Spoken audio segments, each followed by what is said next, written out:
The Smurfs, the snow giant.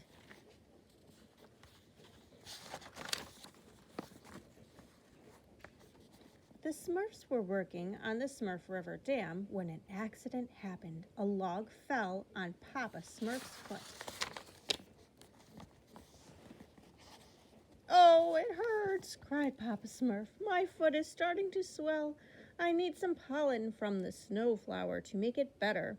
"We'll get it," said Brainy and Clumsy. They ran to Papa Smurf's house to get the jar of pollen. On the way back, Clumsy tripped. The jar fell into the river. "Sorry, Papa," said Clumsy. "We will get more pollen," said Brainy. "It will not be easy," Papa said. "There's only one snow flower, and it grows on Ice Mountain." Brainy wanted to help, even though he was scared. "We can do it," he said. Soon Brainy and a team of Smurfs left to find the snow flower. The brave little Smurfs began to climb up the steep mountain, but a cold, gusty wind made it very hard. The Smurfs were too busy climbing to notice a strange white creature watching them from above.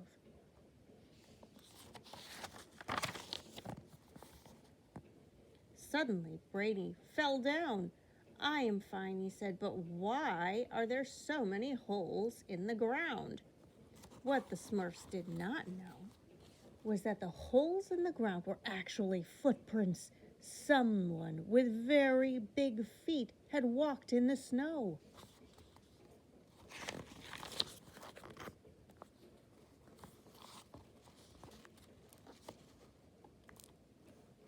The Smurfs almost made it to the top of the mountain and saw the scarlet snow flower growing on the peak. It was very high up. How would they reach it? The Smurfs worked together to help Smurfette climb to the top. Smurfette had the snow flower in her hand. Then one Smurf slipped and they all fell down. Smurfette slid farther down the mountain than the other Smurfs. She slid all the way to the edge and flew into the air like a big slide. Woo! Smurfette felt like she was falling for a very long time. She closed her eyes and tried not to think about the landing, but instead of hard, snowy ground, she landed on a large, soft hand.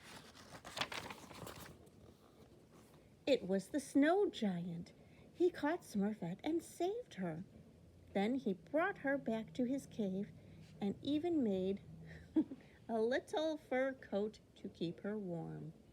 The snow giant really wanted her to stay, but Smurfette said no. "Thank you for saving me," said Smurfette, "but I cannot stay here. I miss Smurf Village and want to go home." The Smurfs were worried about Smurfette. Where could she be? "We have to go Smurf some help," said Brainy. "But how?" Then he had an idea. The Smurfs made a fire at their campsite. Maybe Papa Smurf would see the smoke and help them. They are supposed to be helping Papa Smurf. The snow giant saw the fire and ran over to stomp it out. He did not like fire. He liked ice and snow. When the snow giant ran back to his cave, the Smurfs heard Smurfette calling for help. He is in there," they cheered, but the snow giant would not let her leave.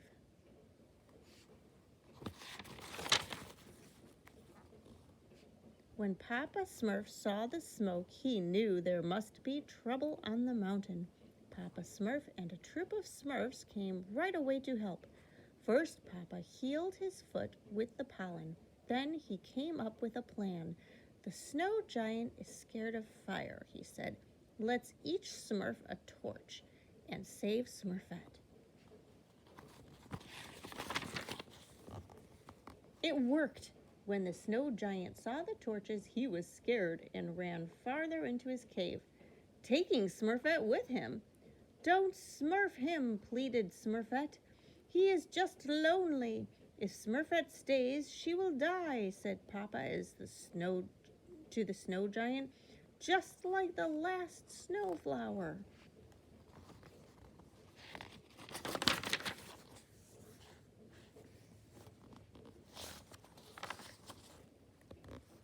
Here, excuse me. Hearing this, the snow giant led the Smurfs to a cave full of snowflowers. It's Smurftastic, cheered the Smurfs. We are going to have a great harvest of pollen this year, said Papa Smurf, thanks to our new friend. Do not worry, said Smurfette to the kind snow giant. We will see each other every year when we come here for more pollen. We will not forget you. The snow giant had tears in his eyes. He finally had a friend. See you next year, the Smurfs cried as they headed home. That gives me enough time to knit him a pretty scarf, said Smurfette.